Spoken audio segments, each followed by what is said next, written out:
Alright folks, hello and welcome back to Downstage Gaming. I'm your host, Josh, and we are here on the path to the true ending. The path to truth, as I'm calling it.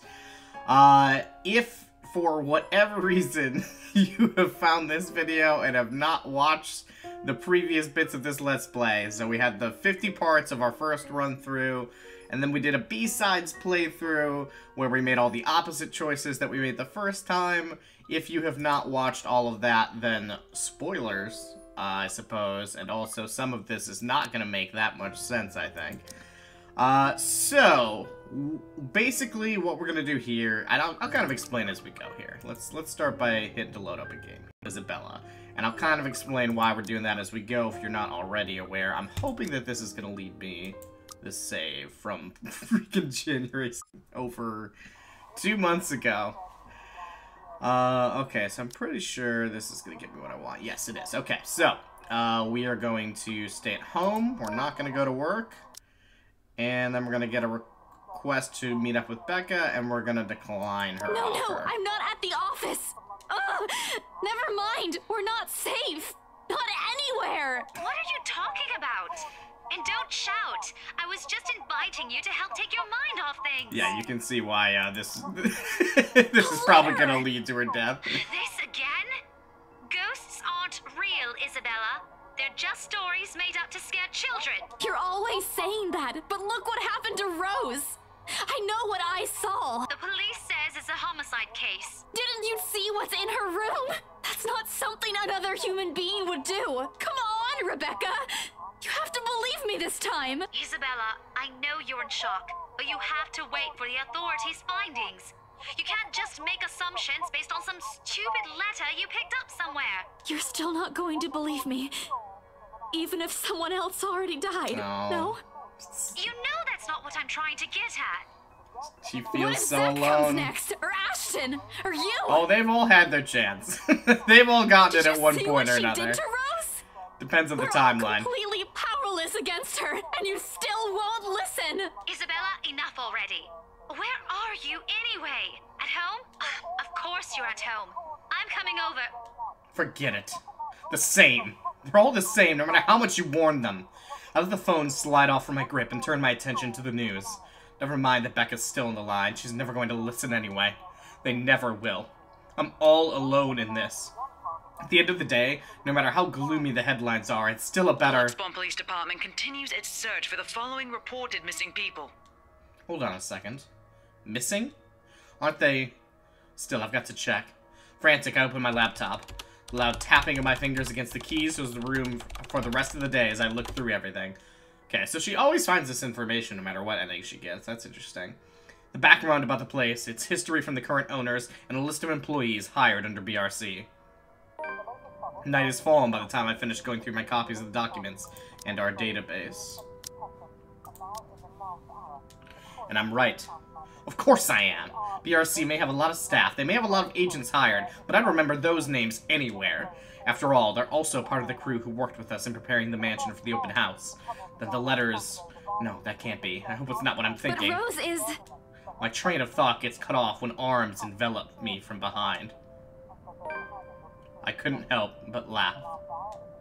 When Becca says she's going to do something, you can be sure Oh, Isabella. Oh, no. You can be sure she'll do it. You didn't have to come over, you know. You have classes tomorrow, don't you? And Oh, no. I'm sorry, okay? I didn't mean to yell. I just didn't want what happened to Rose to happen to you, Zach and Ashton. I wouldn't forgive myself. I think I figured out something too. Listen, Rebecca, sorry. I need to answer that. I've skipped work today. No. Rose is gone and... So if you could let me out of this death clutch you got me in so I can answer the phone my real boss quick. is probably beyond furious. No doubt that's him calling. She doesn't budge. She's still angry? Phone's still ringing in the background. Rebecca? What's gotten into you?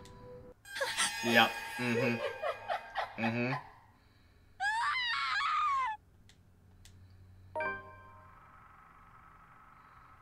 Okay. Alright, so this is probably the earliest memory fragment we'll get, I'm gonna assume.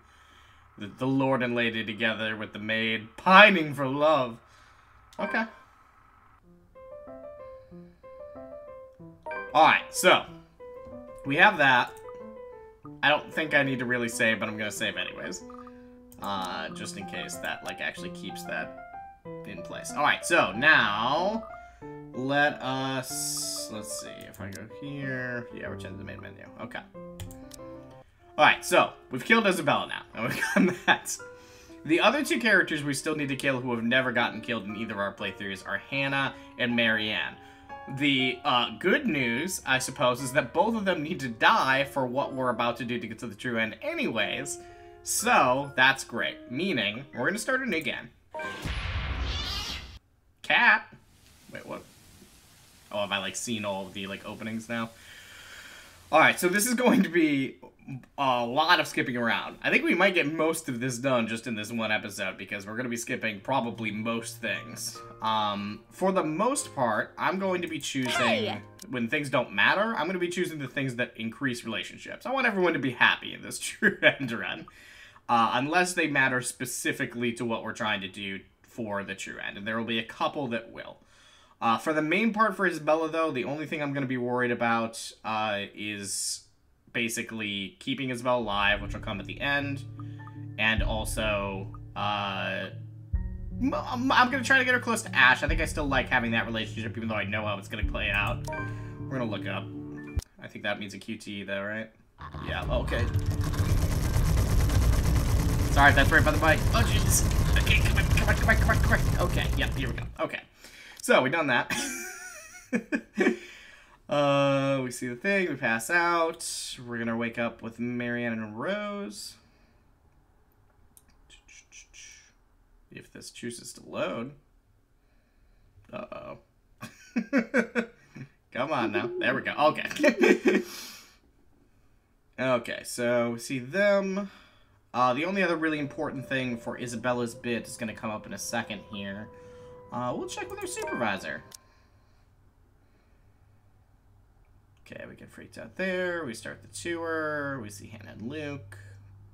We start to take them around. Luke talks about how much he loves wine. And then we accidentally show them the letter. And here, the important thing to do here is that we're going to show the letter to Rose. The reason we're going to do that is because in order for Hannah to die, we need Hannah and Luke's relationship to be as bad as possible. Which, honestly, I'm surprised we didn't get the first time around, but we did, I think, one or two things that accidentally increased Luke's relationship there. So that will be good for that. Okay, we're not going to lie to him. We're going to change the subject. You keep asking. And that'll make Ash a little bit happier. We get to the movie. Show them the letter by accident. But this time we're going to stay for the movie because we love our friends. Except Rebecca hates that, but whatever. But then we start whispering during the movie, and that's not great. I'm going to choose to meet with the professor. I'll think about it. If I was interested in seeing things I haven't seen before, I would choose to meet the priest. But again, I want the... I want for this ending, I want Ash and Isabella to kind of be together. Or at least have them confess again. That's my hope of what I can achieve. It'll make it all the more sad at the end, you know? We're really looking for that dramatic irony. Okay, so we get paid the big bucks. Rose tells us to go live it up. So we go get tea. Go have a little cafe brunch here. My instant noodle days are over because I'm filthy rich. Woo!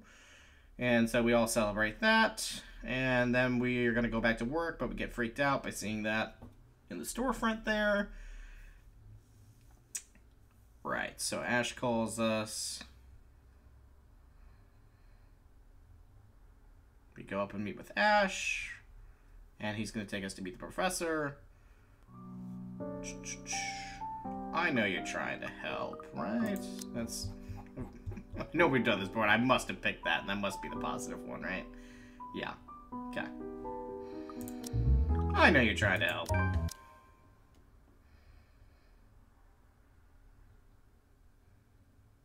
Alright, yeah, he gives us our little treat. We head to the park. We have a sweet little moment here. I gotta make sure, because this is just as... You're not bad after all is what we want, okay?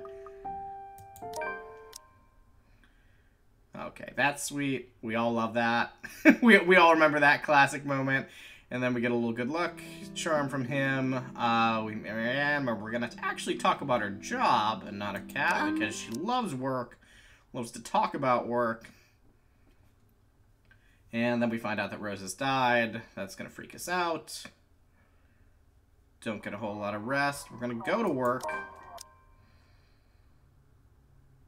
Alright, and then this should really put into place everything we need for this. There's one more QTE I think I'm gonna have to do here.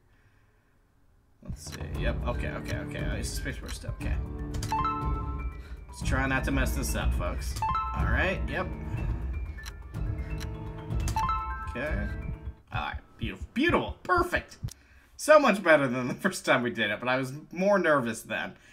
All right. So Isabella's alive, and we made it to Hannah's chapter. Now, again, our job is to make sure Hannah dies. In order to make sure Hannah dies, we need Hannah and Luke's relationship to be as bad as possible. So in this case, this is one of the few that we did positive last time. We're gonna remain silent. I wanna see that relationship get even worse. Yeah, okay. Alright, so yep, we get pissed off during the tour because Luke was flirting with Isabella. In terms of Marianne, there's no reason we can't be positive here. So yeah, we'll free up our schedule. But I guess we can free up a day to meet. Okay. Right, so we get back to the apartment. We get a scare there. That's like a dream. A sort of vision of things to come in the mansion. We have our meeting with Marianne. We sort of gossip about our bad relationship. I'm gonna ask for her silence. Please don't speak on these matters. Right, so Zachary comes for the photo tour. We get a little freak out there, but who knows what's going on there. We start just really hitting it off. Again, I'm fine with this relationship being good. There's really no reason not to, so we'll go ahead and stop I'll it. stop. And that's going to make their relationship pretty good. Luke's drunk. We're going to say that I was with Zachary. I was talking with Zachary. And the photographer for worse. Yep, he's gonna get super pissed off and also be kind of racist. We are not gonna open the hatch because that is going to possess us. So we're just gonna call them out, making sure that we do not get possessed. Which brings us to our final day here, the party, I think. I guess there's technically one more day after this. Marianne, I want you to be honest with me. Be honest with me, Marianne. No need to sugarcoat it. Okay, so then it's time for the party. We're getting ready. People are arriving. We go and talk with Rebecca, who we realize we have some history with. We try to give her some relationship advice. Luke comes in. We have the whole Rochelle bit. Okay, here we go. It is now that Johannes returns with security along with a concerned-looking Officer Lee. They surround her and move to escort the hysterical woman. Judging by his pale face, he has heard the whole thing, and I feel nothing but pity for the man. Not that I believe Rochelle. Luke will never... He will never go so far as to sleep with another woman, right? I'm so sorry for her behavior. She's been under a lot of stress.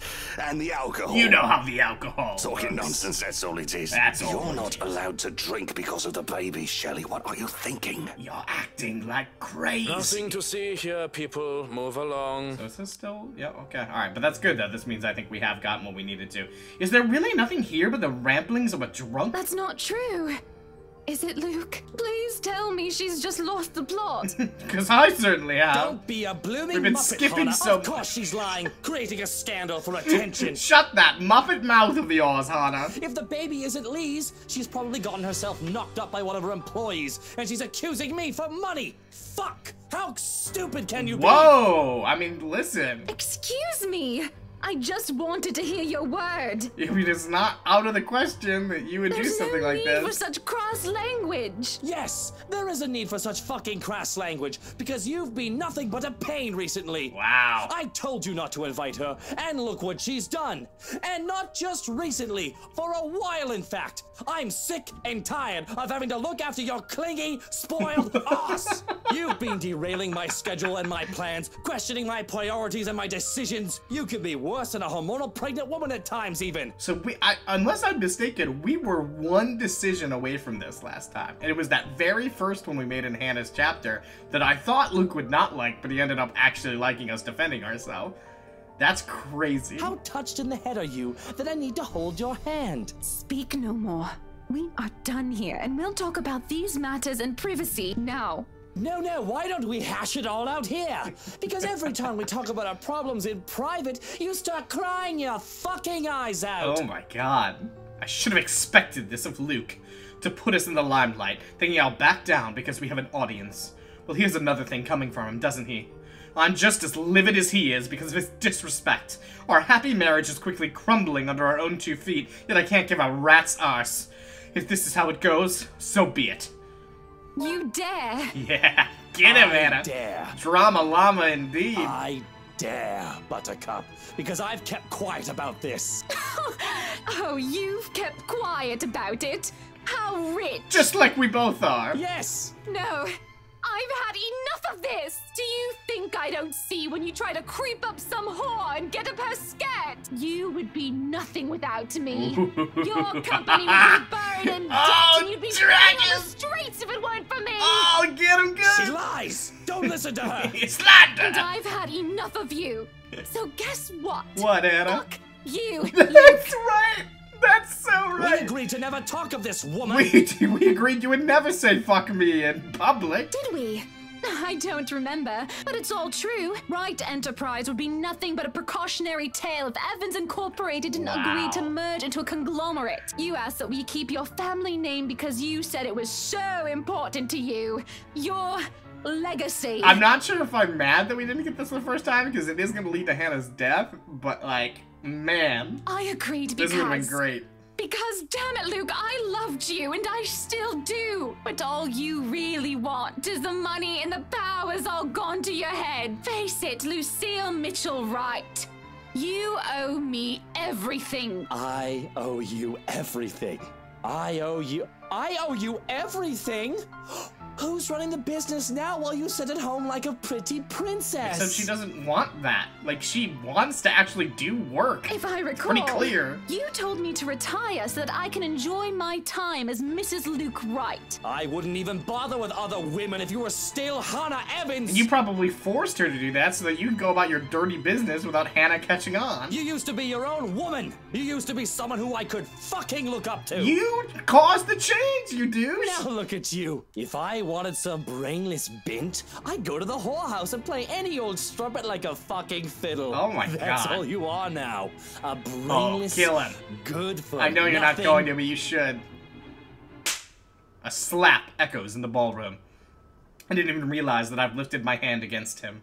Not until he's already clutching his reddened cheek, eyes wide and unspoken curses hanging from his lips. That's it! This party is over! Everybody out! Everybody leave before I have you all thrown out! Oh my god.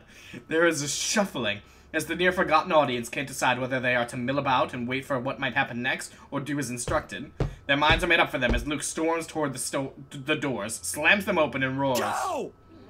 And as if they are awakened from a trance, the crowd starts to leave one by one. Some of the noisier ones, media and the like, tried to stay, but they are eventually dragged away by security. They slowly trickle out, from the busboys and the waiters to the musicians and the bartender. Even our butler leaves us, closing the door to the ballroom shut behind him. Johans is like, I want no part of this. Then and there, I didn't know what to say. Should I apologize for striking him? Absolutely not. Yet every part of me is still shaking in anger. I want to scream every bit of hatred I have for him, every ounce of bitterness, things that I couldn't say before. But I also feel tired. Oh, Hannah.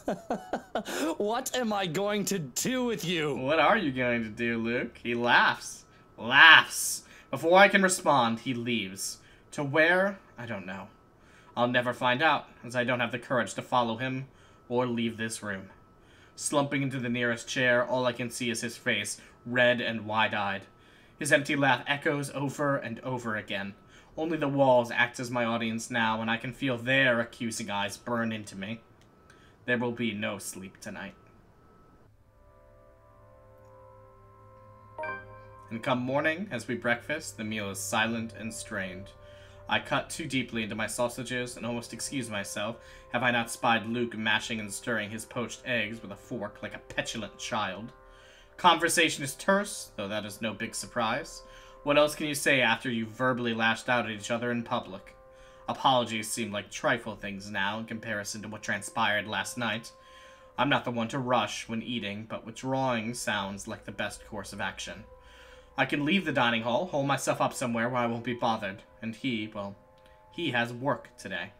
I almost have gotten away with it too, if he did not speak up all of a sudden. Hold on, wait. Don't go just yet. Please. What is it, Lucille? I have thought upon it, that perhaps I am at fault for what happened yesterday, and for your frustrations. I have been a neglectful husband, and if you would still have me, I hope to correct that. Absolutely not. There's not much to do today for me, and I was hoping that we might be able to talk it out. If you are willing to still work it out with me, you will have my afternoon. Just your afternoon? He stands and approaches with steps, careful and wary. He treats me as if I'll take flight at any moment. It'll be ridiculous so I don't find it even a tiny bit endearing. And when he stands before me, he takes both my hands into his, ready with the declaration. You will have my afternoon, and every moment after, for the rest of your life, if you are willing. I hate it. I hate how he can easily make me fall in love with him all over again. Just this one chance. If you don't show up, I may very well just pack my bags and go, you hear me? Loud and clear. Off to work I go then. Until later. Buttercup. His grip is tight as he kisses my hand before letting it fall. I feel lighter, in spite of it all. That leaves me the rest of the day with nothing, really. I thought I'll have to spend it making plans to leave this house and him, but instead he has me worrying and feeling relieved at the same time. It is quite paradoxical. I still have plans to eschew everything and everyone until the afternoon, which is proving to be quite difficult as everywhere I look, Johann seems to appear out of thin air. I love our butler along with his wonderful husband and 2 darling children, but he never seems to understand the concept of privacy or personal space at the worst of times. The man is often quiet, even while he works, and I can forget that he's there with no trouble. It's the principle of things, however. I bet he's there to keep an eye on you, What Hannah. are you doing? He's told me to look after you. This isn't going to turn out well, you know. Pardon? You should just leave. If I were you, I'd left a long time ago. You have the choice to do so, you know. Oh, Johann. This is making me like you more. Not everyone does. Is that what you've been stalking me all morning for? Johann! To tell me to leave my husband? It is not going to turn out well, meine Freundin. Looking back at Johannes, I see his usually indifferent expression painted with concern. He still stands tall, and his body betrays no emotion, but his mouth is set into a grim, harsh line. There's a slight furrow in his brow, curious and minute details that one won't find unless they cared to look. And these little things trouble me. Still, if he believes that I will leave when Luke has extended an olive branch to me, well, he's wrong. And that's your opinion, Johannes. If you wouldn't mind, I'd like to be left alone with my thoughts, please. If you'd like privacy, I suggest finding it somewhere else then. Somewhere outside the house, maybe? I'm going to my room. Tell Luke that I'll be waiting for him there. Oh, Hannah. I'd really rather not. That's an order, Johannes. I worry that this is going to perhaps be the first death that is not caused or even necessarily directly related to the spirit. The remaining hours pass with little fanfare, as my wish to be alone is respected. I only see Johannes again when he brings me my supper. Bulbasik, along with a squid ink brush, something that I haven't requested, but I'm grateful nonetheless. And once more after that, to clear my plates away and inform me that Luke is back home. Hearing him call for me fills me with a certain dread for reasons I can't comprehend. Did they purposely quote that? The honey, I'm home? Perhaps I'm just nervous about this little talk of ours. Yet something at the back of my head is nagging at me. It is irrational, but I feel myself freeze in trepidation. I have to will myself to breathe when I'm conscious of the fact that I've been holding it in. Darling, love, Buttercup, why aren't you answering? It is with unease that I answer. Upstairs, Luke! There is a moment when I am nothing but a bundle of nerves. His footsteps echo from the hallway, and the creak of the door sends chills down my Here spine. I am expecting a warm welcome home, and here you are locked up in the room like a shut-in. Oh, Hannah, what am I to do with you? You're looking a little bit pale. Are you all right? I must have had something funny, actually. Maybe from the party last night. Maybe breakfast or lunch. Is it the bourgeoisie or the brioche? Johan's had been acting really strangely while you were gone. Do you think? Do I think what? That he poisoned you? Don't be silly. He wouldn't do such a thing unless I tell him to. He jokes and laughs. That does nothing to ease my nausea and only makes my stomach churn even more. I try to smile and laugh long, but I cannot put on a fake face this time. Oh, God. Noticing my discomfort, he pulls me into his arms. What's the point of doing the whole olive branch thing? Like, you could have just done this morning, then. In his hold, I feel safe. Or I should be, at least. But there is still a stirring restlessness inside me. Don't you worry. If you are sick, I'll take care of you myself. I did tell you that you'll have my afternoon and every moment after for as long as you live, didn't I? I am just so worried about my poor wifey. That Rochelle woman had some nerve. And I've insulted your honor so. My poor wifey has been through so much. It is when I feel his hold turn painfully tight that the dread turns to fear. My poor, spoiled wifey, Hannah fucking Evans. Silver spoon in her mouth, never had to lift a finger in her goddamn life. Poor wifey trying to ruin everything for me. All that I've worked so hard for. She'll just take it all away. Just like that. We've got to fix that. You know, you and I, we have to make sure you don't pull a dodgy stunt like the one you did last night. Even if we have to take you out of the picture permanently. It is as he presses something sharp to my back that I realize far, far too late what he holds in his hands. Why are you doing this? My life is in his hands, held hostage at a knife's edge. Because, Hannah, darling, it's never enough. I want it all.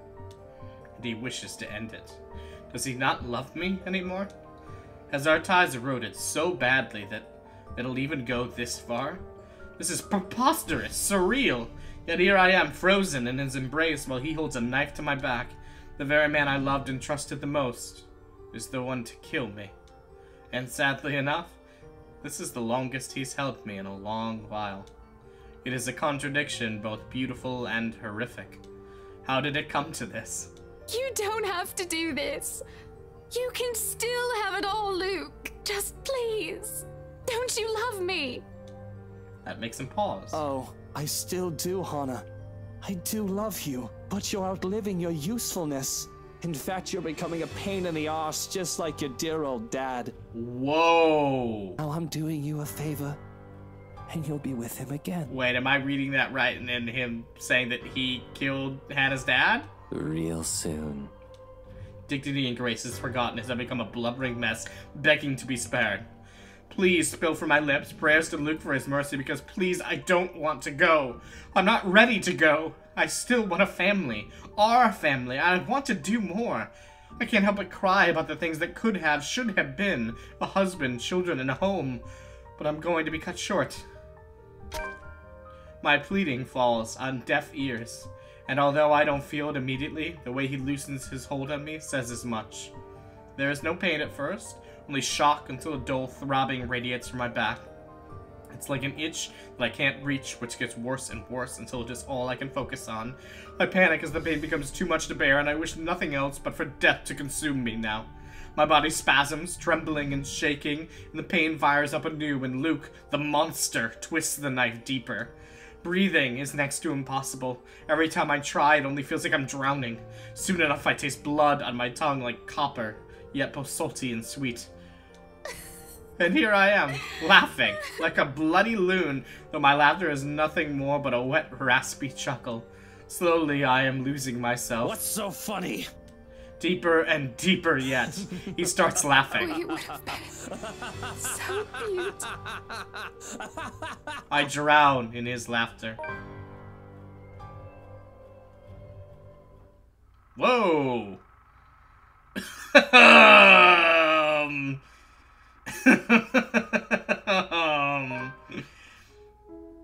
Alright. What is... Can I see this quickly? I need to see what, discover all endings. Okay, I see. Whew. Okay. Well, real quick, ideally I would like to try to get quickly through, Zach's chapter, and then also, Marianne's. And then I think we'll take a pause there. Because I think both of those will be pretty quick. Alright, so Zach's main thing, again, really the only thing we need to worry about with Zach is keeping him alive. The other thing is that we need to meet with the professor, so I'll have to show the photos to Ash. Tell the truth. We did that before. Again, I want relationships to be good. So we go ahead and tell the truth about our bad dreams and our past. Cooked up a feast. Zach comes over, we all have some delicious melty cheese, good times and friendship. We remember that we have a meeting at Luxury Living the next day. We take a look at the photos, and the photos are freaky, so we decide to show the photos to Ash. Isabella's gone and done the same thing, didn't she? Don't know what the context that is, but it doesn't really matter. It's just a difference because she's alive. Okay. While Luxmore is a relatively peaceful city boasting a low crime rate, its precinct stays abuzz with activity. Okay, so this is new. Probably because Isabella's alive this time, right? Yeah. Okay, interesting. As soon as I open the glass front doors, murmurs coming from people waiting in the lobby welcome me. Officers can occasionally be seen shuffling in and out of the rooms, greeting civilians with both a casual smile and a polite nod. Some, though, look a little worse for wear, like the receptionist, who looked at me with much disdain the moment I arrived. Thankfully, I won't have to deal with him today. Before I can even step in, Ashton's voice, though low, comes from the hallway adjacent to the lobby. Not even for just 1 minute? No. The case was dismissed, remember? You were the one handling that case. If you want access to those records, you've got to ask Chief. I was taken off it before shit went to hell. Why do you even bother? Even Professor Clark seems to have given up on that. Well, never mind, you won't understand. You understand my burning hatred for Luke Wright. I know you owe Professor Clark a lot, but the right guy isn't just someone you mess with. They've got the money. He just killed his wife, Who knows didn't what you else see? gets swept under the rug with them involved. That takes a special kind of ignorant not to know. And a smart person to know which boundaries he can't cross. You're a bright guy, you'll figure it out. In any case, I've got to get going. Another missing person case on my hand. Benjamin on the front desk looks like he's about to maul someone after the 4th one yesterday. Murders, people missing, what a time to be alive. Man, I miss the old Luxburn. But it was just petty thefts. You and me both. I'll see ya. Gonna go grab some lunch. He notices me first as soon as he enters the lobby and pauses. Confusion briefly crosses his face until I fish out the phone from my pocket and wave it up. Frowning, he pulls his own mobile out, wordlessly fiddling with it for a few seconds before sighing heavily. There ain't any annoyance in him when he glances up, though. Only mild exasperation, and what might be a hint of amusement. Stop taking pointers from Isabella. This is gonna get old soon. At least use your phone properly. It's an alarm clock, a good note-taking device, a halfway decent camera, and maybe a music player too. If I'm being nice. What else do I need it for? I don't know, keeping in contact, maybe? That is sort of the main purpose, sort of the original reason. When he merely shrugs, I know I've struck a chord. When he's far from holding a piece of technology in contempt, of course. Ash has always been nothing but practical from the start, and technology is useful.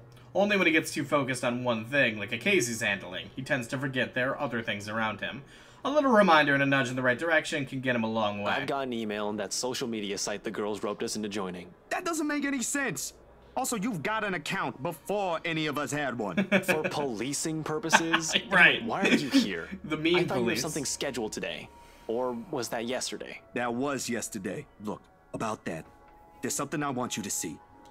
He stops me with a tap on my shoulder, walks past me straight to the door, and gestures with his head towards their very irked receptionist when I raise an eyebrow in question. Over lunch.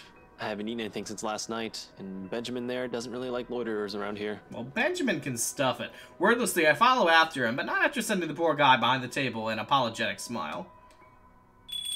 As expected, he takes me to the only place anybody ever eats, this cafe. A good away from the window, but easily allows a view of who comes and goes. Secluded enough not to be disturbed by the lunch hour rush or be overheard by a curious bystander. If I didn't know this is lunch he invited me to, I would automatically assume I got dragged into another stakeout. After years of knowing him, though, this has simply become one of my many habits I've gotten used to. Food arrives minutes later. Slice of the, yeah, this is the same thing we got last time, I'm pretty sure. Ashton's opting for a cup of coffee, plus a gracious serving cake for lunch? Loves the sweets. He shrugs and then proceeds to dig in without even a hint of remorse. Frankly, it's like seeing a child get his Christmas present early. Don't tell Becca. I'll get an earful. It's just for today. You should listen to her, though. The kind of work you do, you'll need to eat something other than sweets. I don't want to see you drop dead in front of my apartment again. I told you, just this once. Have you been hanging out with Becca lately? You're beginning to sound like her. Nah, just for some recipes. But she has the right to worry, you know? It's like she's taking care of 2 kids. One bitches on sweets, while the other on cup noodles. At least Bella knows how to cook. Hey, I can at least boil something. Wait, that's easy, right? I mean, you just put water in and... No, don't even think about it. You destroyed your own kitchen once by sticking a pressure cooker on it. I think my sister is a whole lot better than you. And this is coming from someone who has no other choice but to eat her cooking for some time. To be fair, he genuinely appears offended at the last remark. Hate will be too strong a word to describe how Sis and him usually interact whenever they're in the same room. Though, whatever appropriate word it is, I can say with most certainty that the feeling's mutual for both. Ash thinks she nags too much, while Sis thinks he's a trouble magnet and I should stay away from. They're both technically right on their assessments. How's your sister, by the way? Still bullying white guys? What should I say? She's married to... Yeah, let's try not to start an argument here. She's married to one now. She's married to one now. Okay. I hope she doesn't end up poisoning him with her cooking. Pot calling the kettle black? She can't be better than me. Actually, she is now. They're planning to start a restaurant sometime in the future. I was bedridden for days after eating some of the stuff she whipped up. And now you're letting her cook for other people? Don't exaggerate. It was just for one day, and you're the one who refused to leave your apartment. You should come by, though. Sis gave birth a few days ago. Girl, congratulations. I've only seen the pictures. But I might visit sometime after everything's settled down. Too many backlogs to go through for now. No way in hell. She'll just find something to criticize again. Last time, it was Shirley. That's a line that can't be crossed. It makes the show being utterly mortified, though I'm quite sure he doesn't mean any of that. He might not say it straight out, but I'm pretty sure he's enjoying the small visits whenever he can. Something about it reminds him of his own family, sort of like making up for the one he never got back after his parents separated. Sore spot, that one topic, one thing he never ever brings up in conversation, if he can help it, and I've never seen the need to be nosy. There are some wounds you're just not meant to open, and for the both of us, the sentiment goes the same way. As if you ain't already on a shit list. You're just afraid of her. In your dreams, but I'll think about it. Can't just drop this thing at the moment. His change in tone is subtle, but his aggravation over the matter hangs completely palpable in the air. Still no closer? The opposite, actually. There's been some slip-ups here and there. Careless mistakes. He just killed his wife. Waiting for him to make another one. Seems like pretty obvious after he just had a big blow-up with her. What about you? How are things on your end? I know chronologically that hasn't happened piled yet. up on top of the other. But I can manage. Still recovering from the expenses for the movie, so the surge in new projects helps. Well, there's this one thing. The expression on his face grows more puzzled with each photo I spread on the table. Is this, no? Okay. He takes a minute to go through each, eyeing the prints warily. The furrow on his brow doesn't ease even as he gathers all of it into one pile and sets them in one neat stack in front of me with a heavy sigh. Hannah, right? Yeah. How did you... The locket. She never takes it off. Evan's family heirloom. I won't even think about asking why or how he knows that. If he's investigating them, he'll likely have already dug up every unimaginable dirt on them, including family history. Are you done with your work with them? Yesterday, yeah. It's just a small feature for a magazine. Interviews, photos, standard stuff, nothing big. But see, here's the thing. I don't know how else to put this out there without sounding crazy, but there really is something odd with that place. Remember the letter? He drags in a breath, reaches up his nose and pinches it, like the action alone will help grant him all the patience in the world to continue this conversation. Please tell me this isn't about that again. No, Ash, you've got to listen this time. I am listening, and I can't believe that just came out of your mouth. These are some blurred out photos, and that letter is just a stupid prank. I expected this from Isabella, not you. You're the photographer here. I don't see any need to get worked up over this. I know what you mean, but will you hear me out first? Ash leans back in his seat, doesn't say anything further. He gestures for me to continue with a wave of his hand, impatience clearly on his face. Any other person telling him this, and he'll walk out without batting an eye. I suppose the only reason he's giving me the benefit of the doubt is because we know each other. Ash, I don't easily buy into these things as much as you do. Yesterday, though, behind Hannah. He blinks at that, his eyebrows lifting momentarily before settling into a deep frown. Hannah? Since when were you on a first-name basis with the right missus? Why does that even matter? I thought you said this was just a gig. His voice stays level, but the accusation in it is as clear as day. It hits a nerve in me somehow, more than that tone usually does. I do get where he's coming from, but... Okay, this time, it really is just a gig, because we want to make Ash happy for some reason. Patience can be a tough thing to summon at times, but we didn't get this far as friends if we let our tempers be the lord of us. It's really just another freelance work. He eyes me skeptically, the same stare he reserves for people he interrogates. I've been on the receiving end of it before, early in our friendship. Years later, he's already got the unimpressed police look down pat. There's nothing going on with me and Miss Hannah. She was just being friendly. Insisted I call her by her first name. That's all. I wasn't implying any of that. You're not that sort of guy. I know. What sort of guy are you trying to say? Let's just get that out of the way. The just-in-case elephant-in-the-room scenario, aight? She's a married woman, Jesus! Not with the image she presents in public. No, but trust me, she ain't any of the things the tabloid writes about her. Like I read any of those. I know you don't, but keep it in mind, will you? Will do. Though I can't promise she'll get off scot-free if she's involved. Man, with how She's you're not. acting, it feels like I'm doing a solid for your girlfriend. Cut that out, will you? And I'm not asking you to. Besides, what's currently going on here is more important. All right, lay it in.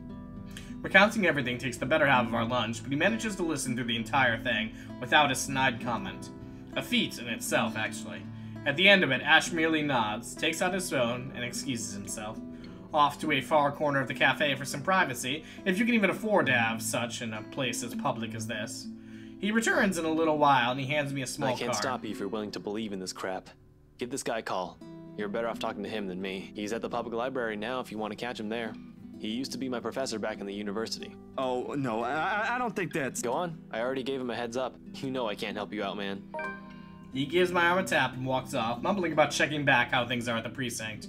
I don't see his face when he leaves, but I know this is his own little way of helping out, despite what he doesn't voice out. Well, that was a much nicer interaction than last time. After Ashen went through the trouble to contact the professor, I can't just ignore it. Nothing but quiet greets me inside, though. In fact, you aren't the first one to ask me about that recently. Yep. Although, word of the mouth is, someone has already bought it. Alright, so he tells us that basically a sacrifice needs to be made to satisfy the Wraith. Okay.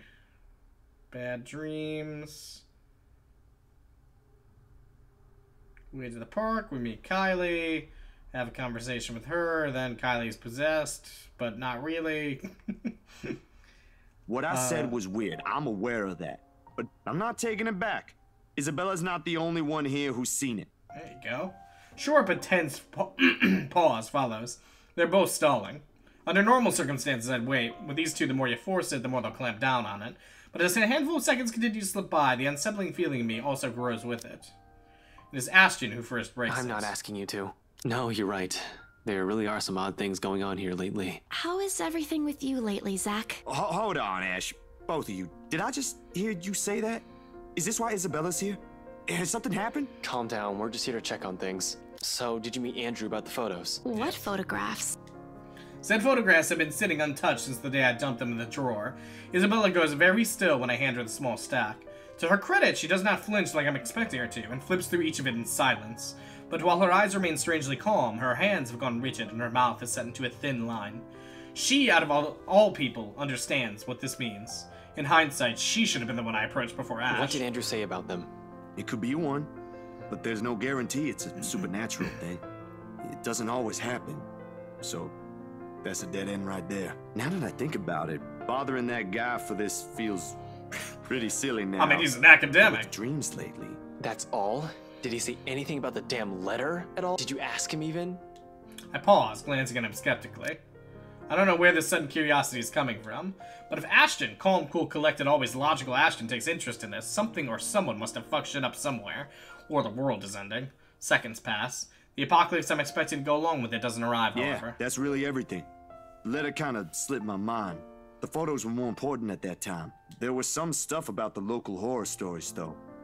Talked about the curses, and he was really fascinated with the story about a wraith asking for a sacrifice to move on. Really, it was kind of random. Kind of nasty, if you ask me. But it does make sense if you simply go along with it. I'm not sure how this will help in the grand scheme of things. Why are you asking about this anyway? Rose's death isn't just a coincidence, Zach. Alright, so find out about that. We can still fix this. Let's stay positive. Everyone's got to be positive. Alright, then we make it to our last day here. But we're going to have a bad night and going to have to find the girl again in the picture. Alright. So, let's remember that we kind of have to be quick on the draw. So we can pass it, but it'll only be there for a second. I'm really not seeing it here. Oh, was that it? Was that it? Come on. I'm really having a tough time here, or am I just not seeing it?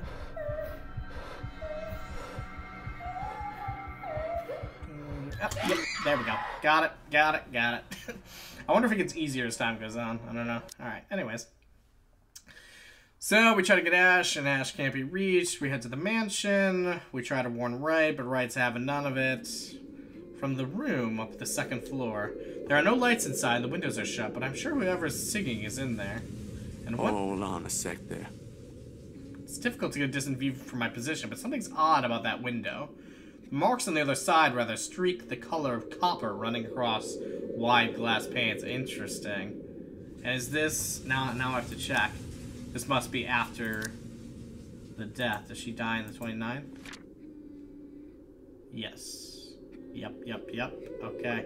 Interesting. So I wonder if we would actually find that if we win in this time. But we can't do it, because then we die. Still, while I hear an old tune here of all places, I won't know. It's not an obscure song by all means, but okay. We're going to keep looking for Ash. Alright, so we do eventually get in contact with Ash, and then there we go. Okay, so, we made it to Marianne. I'm going to stop here. Because that did... I thought we were just going to zoom by Ash. I forgot that there'd be a little bit of stuff that we haven't seen before. But we will continue on our path to truth next time. We'll get Marianne's death scene, and then we'll work our way quickly through Rebecca and Ashton's bit to get back to Luke, and finally, hopefully get to the bottom of some of this. Until then, folks, until then, I have been your host, Josh. This has been Downstage Gaming, and I will catch you all next time.